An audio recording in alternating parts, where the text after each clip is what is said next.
ഏതൊരു കാര്യമാണെങ്കിലും നമ്മൾ അതിലേക്ക് ഇറങ്ങി ചെല്ലുമ്പോഴാണല്ലോ കൂടുതൽ കാര്യങ്ങൾ മനസ്സിലാകണതും അതുപോലെ തന്നെ കൂടുതൽ കാര്യങ്ങൾ നമ്മൾ അനുഭവിക്കുന്നതൊക്കെ. ഈ ബേർഡ്സിനെ കുറിച്ചെല്ലാം കൂടുതലായിട്ട് അറിയുന്നതിനൊക്കെ മുമ്പ് ഒരിക്കൽ ഞാൻ കേജ് കയറിയപ്പോൾ കാണുന്നത് കേജ് കംപ്ലീറ്റ് ബേർഡ്സിൻ്റെ ഫെതറായിരുന്നു കേട്ടോ. ബേർഡ്സിൻ്റെ ബോഡിയിലാണെങ്കിൽ കുറേ തുവലുകൾ കൊഴിഞ്ഞ പോലൊക്കെ എനിക്കപ്പോൾ തോന്നി. ക്യാറ്റിനുള്ള രോമം കൊഴിയുന്നത് എന്തെങ്കിലും ഇൻഫെക്ഷൻസ് വരുമ്പോഴോ അല്ലെങ്കിൽ വേറെ എന്തെങ്കിലുമൊക്കെ അസുഖത്തിൻ്റെ ലക്ഷണങ്ങളായിട്ടാണല്ലോ. അപ്പോഴന്നെ ഞാൻ എന്ത് ചെയ്തു, ഹസ്ബൻഡിനെ കോൾ ചെയ്തിട്ട് കാര്യം പറഞ്ഞു. അന്നേരമാണ് അവരെനിക്ക് മോൾട്ടിങ്ങിനെ കുറിച്ചിട്ട് പറഞ്ഞു തരുന്നത്. ഈ നമ്മുടെ മനുഷ്യർക്ക് ഹെയർ കൊഴിഞ്ഞിട്ട് പുതിയ ഹെയർ ഒക്കെ വരുന്നുണ്ടല്ലോ, അതുപോലെ ബേർഡ്സിന് അവരുടെ ഓൾഡ് ഫെതേഴ്സ് എല്ലാം കൊഴിഞ്ഞിട്ട് പുതിയത് വരും. ഇതൊരു നാച്ചുറൽ പ്രോസസ്സാണ് കേട്ടോ. ഈ ടൈം ബേർഡ്സിന് വളരെ കാമായിട്ടായിരിക്കും ഉണ്ടാവുക.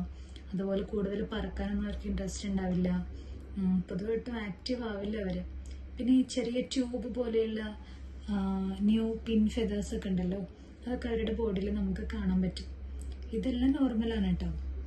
ഈ കാലയളവിൽ അവർക്ക് വേണ്ടത് നല്ല പോഷകാഹാരമാണ് കേട്ടോ. അപ്പോൾ പുതിയ തൂവലുകൾ ഉണ്ടാക്കാൻ ശരീരത്തിന് കൂടുതലും പ്രോട്ടീനും മിനറൽസും വൈറ്റമിൻസും എല്ലാം ആവശ്യമായതുകൊണ്ട് തന്നെ ഈ പീസ്, കോണ്, വീറ്റ്, മില്ലറ്റ് ഇങ്ങനെയുള്ളതെല്ലാം അവരുടെ ഫുഡിൽ ആഡ് ചെയ്യാം.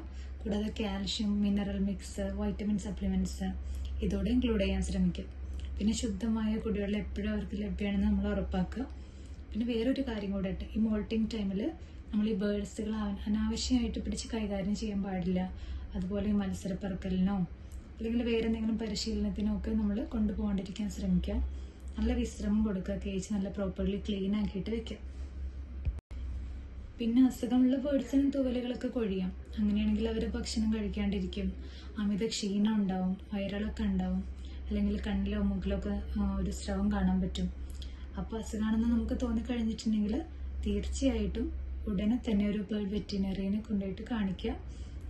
ഇതുപോലെയുള്ള പെറ്റ് കെയർ വീഡിയോസിന് വേണ്ടിയിട്ട് നമ്മുടെ പേജ് ഫോളോ ചെയ്യാനും മറക്കല്ലേ കേട്ടോ.